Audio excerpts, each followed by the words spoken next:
Мои анонимные источники говорят, что на манежу пожаловался наш с вами знакомый. Написал, так сказать, куда надо, Анатолий Чихачев. Последний честный журналист в СНГ сам хотел поехать на Евровидение, но его заявку, естественно, тлетворный Запад не одобрил. Чтобы гениальные строки не пропадали, Анатолий заявился на фестиваль патриотического рэпа. Тот, что проводит федеральное казначейство. Прославленный телеведущий выпросил у меня денег на командировку и отправился из Химок в Уфу. Европа с нотациями осуждает иностранца, решают импорта, забивая пальцы. Но мы спокойно, не поддаваясь провокациям, кладем свой газопровод на их санкции. Да? Эти гениальные строки еще надолго врежутся в память восхищенных зрителей.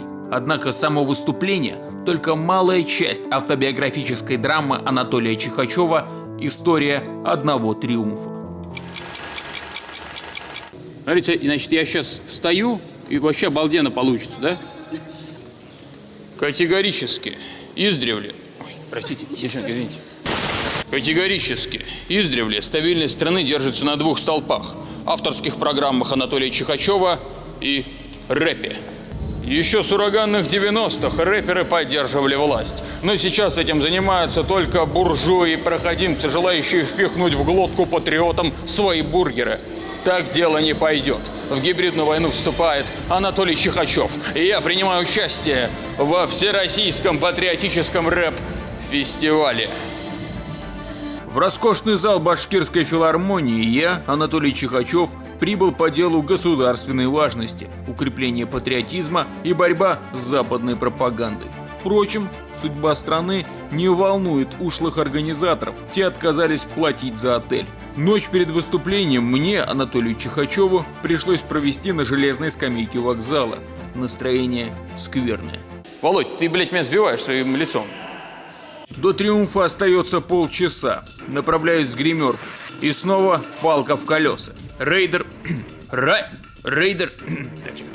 не соблюден. Мне, завсегдатую столовой Союза журналистов, приходится тесниться в крохотной комнатке с артистами-однодневками. А еще эти назойливые репортеры. Первый жанр в истории музыки – эстрадный хип-хоп монолог. Местная пресса искажает мою фамилию в титре, но это не ошибка. Это провокация по указке управляющей компании в Химках, 7-й дом по улице Бабакина.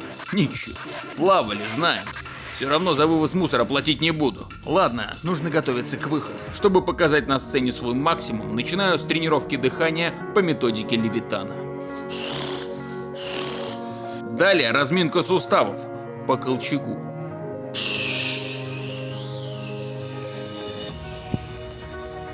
Десять минут до триумфа. Повторив текст своего эстрадного монолога, сажусь за пианино. Пара минут хватает, чтобы освоить новый для себя инструмент. Даже на баяне сложнее. Я патриот, ты патриот, он патриот. Кто не с нами, тот банкрот. Все, Володь, давай свали нахер. Мне одному побыть надо, зарядиться. Сейчас на сцене будет самый настоящий хип-хоп патриот. Встречайте, Анатолий Чихачев. 5 секунд до триумфа. Выхожу на сцену. Первый контакт с аудиторией. И сразу в точку. Йоу-йоу, где ваши аплодисменты? В интернете все время занимают Россию. Информатаки проводит ООН. Мы бы поветливее попросили со страной, где придумали танковый биатлон. Хорошо. Выступление заканчивается мощной хореографией. Этот прием я отрабатывал заранее, еще в вестибюле. Ну что, собака лысая, снимаешь? Вот так. Зал ликует еще 10 минут. Окно овертона сдвинут. Покидаю сцену. Обезумевшие поклонники дарят цветы, чак-чак и башкирский мед. Победа в конкурсе неизбежна. Тем более с такими конкурентами.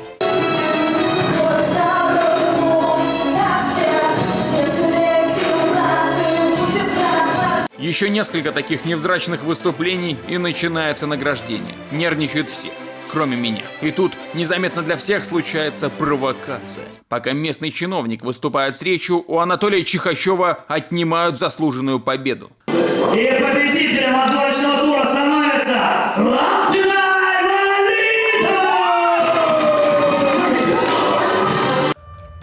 Смешанные чувства, злость и ярость. Это заговор против всей страны. Об этом шепчутся зрители. После выхода репортажа на местном телевидении все становится еще очевиднее. Анатолия Чихачева решили затравить. Меня обвиняют в плагиате.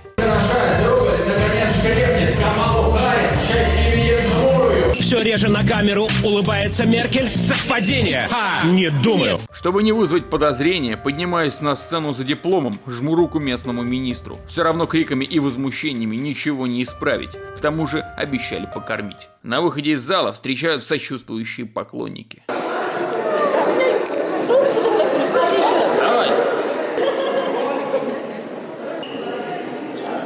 Чтобы увидеть последнего честного журналиста СНГ, в Башкирскую филармонию приедут люди из других регионов. Народная любовь – лучшая награда для любого артиста. Хотя подарочный ноутбук очень хотелось. Что ж, в этот раз у меня забрали победу. Но будьте уверены, на сцене я еще появлюсь. И преданный зритель обязательно услышит фирменное Категорически.